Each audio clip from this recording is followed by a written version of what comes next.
Baik, assalamualaikum warahmatullahi wabarakatuh. Saya Panji Deva Pratama. Di sini saya akan membuat video tugas UAS yang telah disampaikan oleh dosen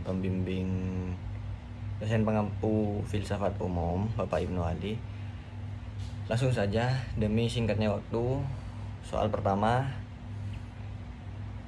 filsafat barat modern memiliki beberapa ciri utama yang membedakannya dari filsafat barat pertengahan dan klasik.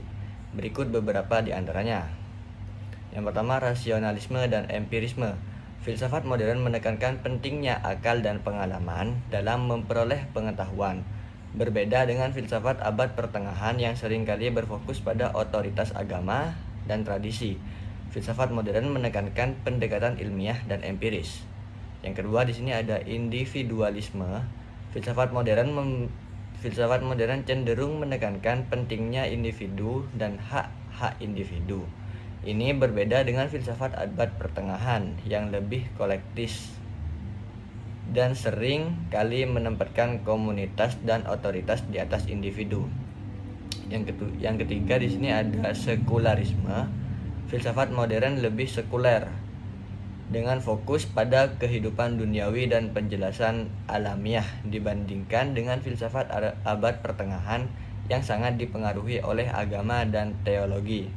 Yang keempat, di sini ada progresivisme. Filsafat modern seringkali mengandung keyakinan pada kemajuan dan perkembangan manusia melalui ilmu pengetahuan dan teknologi.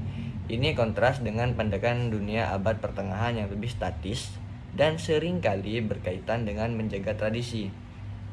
Yang kelima, di sini ada kritik terhadap metafisika tradisional. Filsafat modern seringkali skeptis terhadap metafisika tradisional dan berusaha untuk mendasarkan pengetahuan pada dasar-dasar yang lebih empiris dan dapat diuji. Beralih ke soal kedua. Filsafat modern memang kerap dikaitkan dengan pemikiran René Descartes, terutama karena kritik tajamnya terhadap metafisika tradisional. Descartes yang terkenal dengan ungkapannya cogito ergo sum, saya berpikir maka saya ada, memberikan titik tolak baru dalam filsafat dengan mendasarkan pengetahuan pada keraguan dan pemikiran rasional individu. Terdapat beberapa alasan mengapa pemikiran Descartes dianggap sebagai tonggak awal filsafat modern. Yang pertama, ada keraguan metodis. Descartes memperkenalkan metode skeptisisme radikal dengan meragukan segala sesuatu yang dapat diragukan untuk menemukan dasar yang benar-benar tidak dapat diragukan. Hal ini menggeser fokus dari otoritas eksternal dan metafisika tradisional ke subjektivitas dan rasionalitas individual. Yang kedua, ada dualisme. Descartes memperkenalkan konsep dualisme yang memisahkan antara pikiran dan tubuh. Pikiran itu res cogitans dan tubuh itu res extensa. Ini mengubah cara filsafat memandang hubungan antara manusia dan dunia fisik. Yang ketiga dan yang terakhir di sini, penggunaan metode ilmiah. Descartes mendukung penerapan metode ilmiah dalam penyelidikan filsafat yang mencerminkan perubahan besar dalam pendekatan terhadap pengetahuan dan pengertian. Kita beralih ke soal ketiga. Metode positivisme dan dialektis adalah dua pendekatan berbeda dalam memperoleh pengetahuan masing-masing dengan karakteristik dan tujuan unik. Yang pertama, metode positivisme. Positivisme adalah pendekatan yang mendasarkan pengetahuan pada fenomena yang dapat diamati dan diukur serta mengandalkan metode ilmiah. Langkah-langkahnya ada pengamatan empiris, mengumpulkan data melalui observasi, eksperimen, dan pengukuran. Yang kedua ada verifikasi, menguji hipotesis melalui eksperimen atau studi yang memastikan keakuratan. Yang ketiga ada generalization, menggunakan temuan untuk membuat generalisasi yang lebih luas tentang fenomena yang dipelajari. Ciri-cirinya ada fokus pada fakta dan data empiris, menghindari spekulasi dan metafisika, menggunakan metode kuantitatif. Yang kedua, metode dialektis. Dialektis adalah pendekatan yang mendasarkan pengetahuan pada proses dialog dan kontradiksi, mencari kebenaran melalui sintesis dari berbagai sudut pandang. Langkah-langkahnya ada tesis, antitesis, dan sintesis. Tesis itu ide awal atau argumen yang diajukan. Antitesis, kontradiksi atau oposisi terhadap tesis tersebut. Sintesis itu penyatuan atau resolusi dari tesis dan antitesis untuk membentuk pemahaman. Ciri-cirinya ada fokus pada dinamika perubahan dan perkembangan. Yang kedua ada menghargai konflik dan kontradiksi sebagai sumber pengembangan pengetahuan. Yang ketiga ada menggunakan metode kualitatif. Ke soal selanjutnya. Ketiga teori ini memiliki pendekatan berbeda dalam memahami dan mengukur kebenaran. Yang pertama ada teori korespondensi ya. Di sini teori ini menyatakan bahwa suatu pernyataan dianggap benar jika sesuai dengan fakta atau realitas. Kebenaran diukur berdasarkan hubungan antara pernyataan dan kondisi nyata di dunia. Contohnya, jika pernyataan matahari terbit di timur sesuai dengan kenyataan bahwa matahari memang terbit di timur, maka pernyataan tersebut dianggap benar. Yang kedua ada teori koherensi. Teori ini menyatakan bahwa kebenaran suatu pernyataan tergantung pada konsistensi dan koherensi dengan sistem pernyataan lain yang saling terkait. Suatu pernyataan dianggap benar jika tidak ada kontradiksi dengan pernyataan lain dalam sistem tersebut. Contohnya, dalam sistem matematika, pernyataan 2 ditambah 2 sama dengan 4 dianggap benar karena konsisten dengan aturan dan prinsip dalam matematika yang diterima secara luas. Yang ketiga ada teori pragmatisme. Teori ini menyatakan bahwa kebenaran suatu pernyataan diukur berdasarkan manfaat praktis dan hasil yang dihasilkan dari pernyataan tersebut.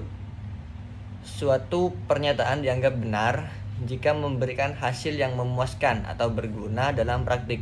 Contohnya, pernyataan berolahraga secara teratur baik untuk kesehatan dianggap benar jika praktik olahraga terbukti memberikan manfaat kesehatan bagi individu yang melakukannya. Gitu. Ketiga teori ini menawarkan cara yang berbeda untuk memahami dan mengevaluasi kebenaran. Teori korespondensi menekankan hubungan dengan kenyataan, teori koherensi menekankan konsistensi internal, dan teori pragmatisme menekankan kegunaan praktis. Kita beralih ke soal berikutnya.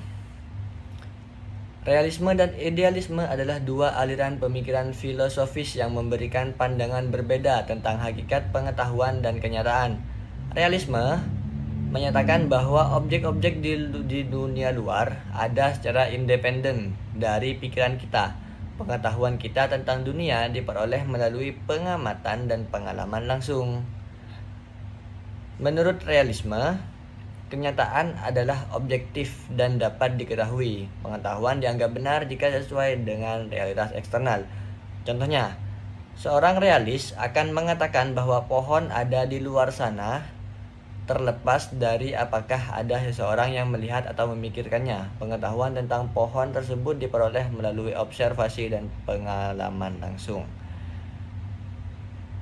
Sedangkan idealisme menyatakan bahwa kenyataan pada dasarnya adalah pikiran atau konstruksi mental. Pengetahuan tidak hanya berasal dari observasi eksternal, tetapi juga dari pikiran dari persepsi individu. Menurut idealisme, kenyataan adalah subjektif dan tergantung pada kesadaran. Pengetahuan dianggap benar jika konsisten dengan pemahaman dan persepsi mental kita. Contohnya, seorang idealis mungkin mengatakan bahwa pohon hanya ada sebagai konstruksi dalam pikiran kita. Pengetahuan tentang pohon tersebut diperoleh melalui persepsi dan refleksi mental. Secara ringkas, realisme menekankan keberadaan objektif dunia luar yang dapat kita ketahui melalui pengalaman. Sedangkan idealisme menekankan bahwa kenyataan adalah hasil dari pikiran dan persepsi individu. Mari kita beralih ke soal berikutnya. Materialisme adalah pandangan yang menyatakan bahwa segala sesuatu yang ada adalah materi atau memiliki dasar material. Segala fenomena termasuk pikiran, kesadaran dapat dijelaskan dalam istilah material ataupun fisik. Menurut materialisme, alam semesta terdiri dari benda-benda fisik dan semua proses dan kejadian dapat dijelaskan oleh hukum-hukum fisika dan kimia. Berikutnya ada idealisme, pandangan yang menyatakan bahwa kenyataan pada dasarnya adalah pikiran atau mental. Segala sesuatu yang ada tergantung pada pikiran atau persepsi individu. Menurut idealisme, dunia fisik tidak ada secara independen dari kesadaran kita. Realitas adalah hasil dari pikiran dan persepsi manusia. Yang ketiga ada dualisme, adalah pandangan yang menyatakan bahwa kenyataan terdiri dari dua jenis substansi yang berbeda, material dan non-material. Misalnya, pikiran dan tubuh, jiwa dan materi. Menurut dualisme, pikiran dan tubuh adalah entitas yang terpisah tetapi saling berinteraksi. Pikiran tidak dapat sepenuhnya dijelaskan oleh materi atau proses fisik. Yang keempat ada pluralisme, adalah pandangan yang menyatakan bahwa kenyataan terdiri dari banyak jenis entitas atau substansi yang berbeda dan tidak dapat direduksi menjadi satu jenis substansi saja. Menurut pluralisme, dunia terdiri dari berbagai bentuk realitas yang saling berinteraksi, tetapi tidak dapat diubah menjadi satu bentuk dasar. Ini memungkinkan keberagaman dan kompleksitas dalam pemahaman kita tentang kenyataan. Kita beralih ke soal berikutnya. Mari kita telaah argumen dari kedua aliran ini dalam menjelaskan realitas yang sejati. Argumen materialisme berpendapat bahwa satu-satunya realitas yang sejati adalah materi atau substansi fisik. Segala sesuatu yang ada termasuk pikiran dan kesadaran dapat dijelaskan melalui interaksi dan sifat materi. Menurut materialisme, kenyataan terdiri dari objek-objek fisik dan proses-proses yang dapat diukur dan diamati. Segala fenomena termasuk yang bersifat mental pada dasarnya adalah hasil dari aktivitas otak dan sistem syaraf. Materialisme sering menggunakan temuan ilmiah sebagai dasar argumennya. Misalnya penelitian dalam ilmu syaraf menunjukkan bagaimana aktivitas otak berkorelasi dengan pikiran dan perasaan, menguatkan pandangan bahwa kesadaran adalah produk dari proses material. Sedangkan argumen idealisme berpendapat bahwa realitas pada dasarnya adalah mental atau konstruksi dari kesadaran. Segala sesuatu yang ada tergantung pada pikiran atau persepsi individu. Menurut idealisme, dunia fisik tidak ada secara independen dari kesadaran kita. Realitas adalah hasil dari persepsi dan pemikiran individu. Karena itu, memahami kenyataan memerlukan pemahaman tentang proses mental dan persepsi. Idealisme menggunakan fenomena seperti ilusi optik atau pengalaman subjektif untuk menunjukkan bahwa persepsi kita tentang dunia bisa berbeda dari realitas fisik.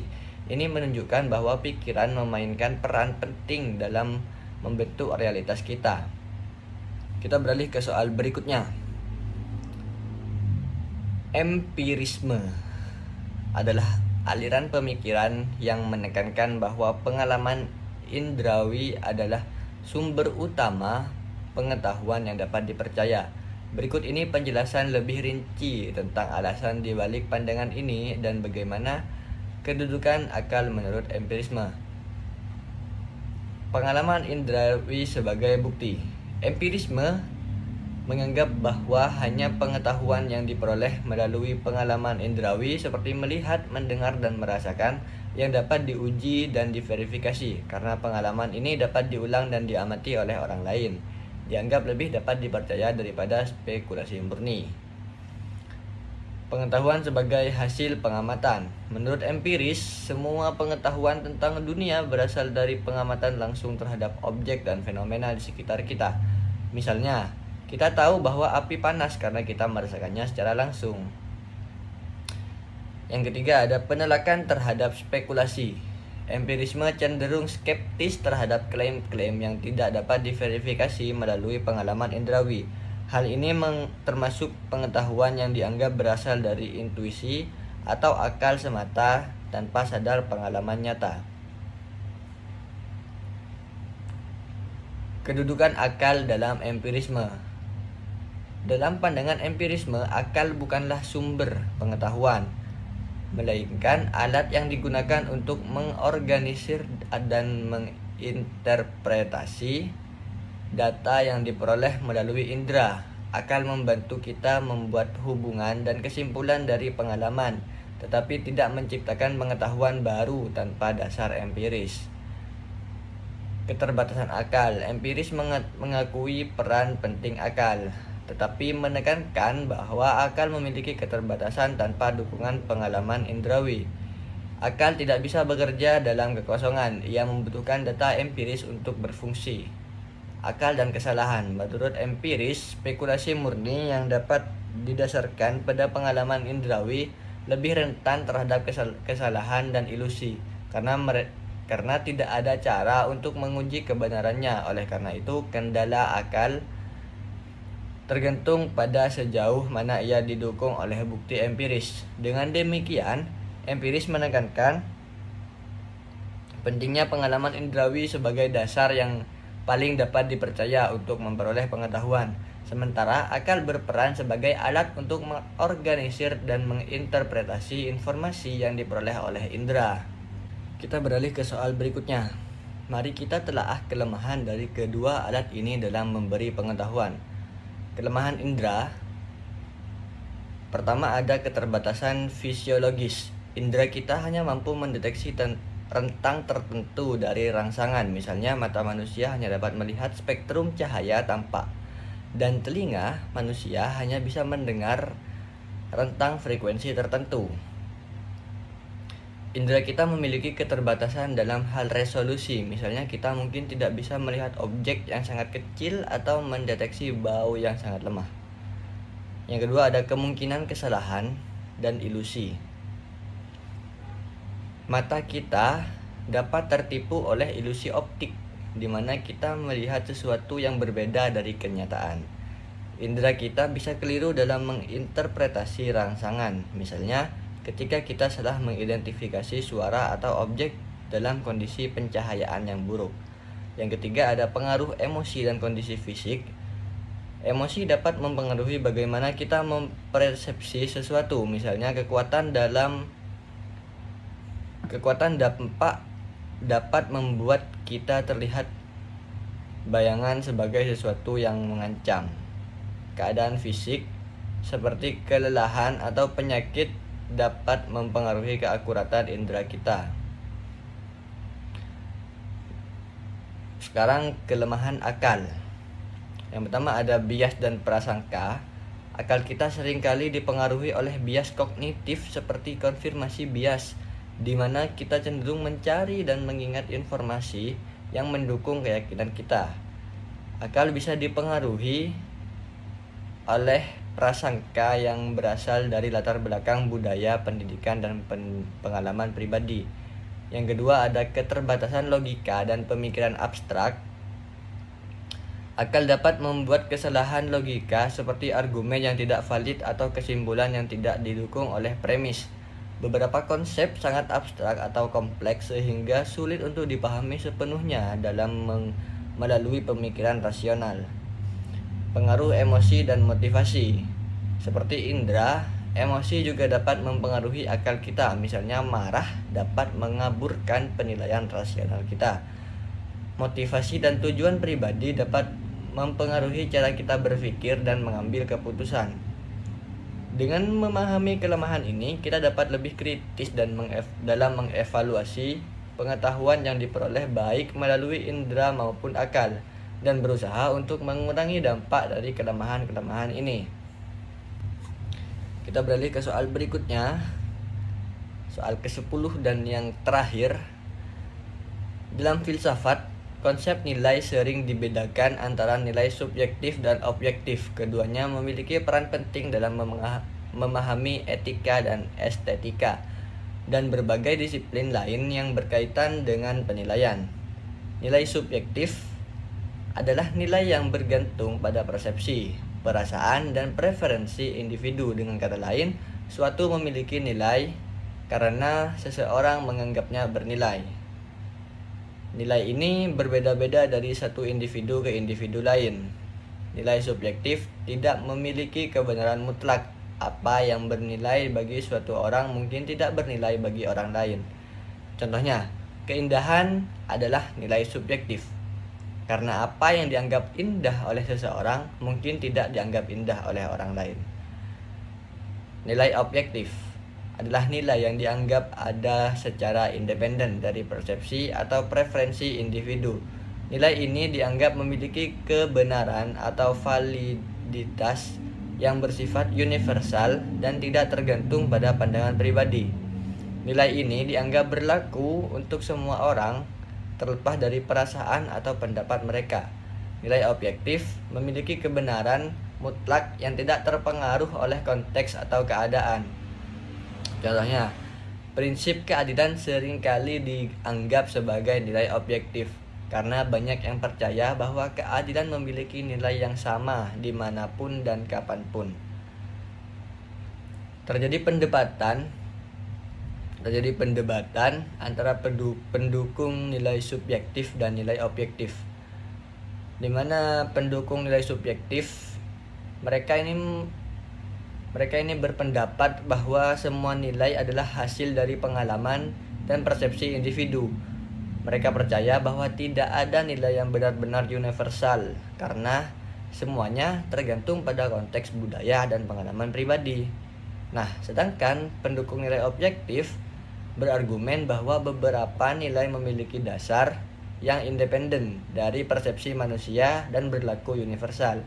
Mereka percaya bahwa ada standar yang dapat diukur secara objektif untuk menilai sesuatu. Perdebatan antara nilai subjektif dan nilai objektif adalah salah satu topik penting dalam filsafat dan etika, dan masing-masing pandangan memiliki implikasi yang signifikan dalam berbagai bidang kehidupan. Mungkin segitu saja, sampai sini saja jawaban terakhir itu sekaligus menutup video ini.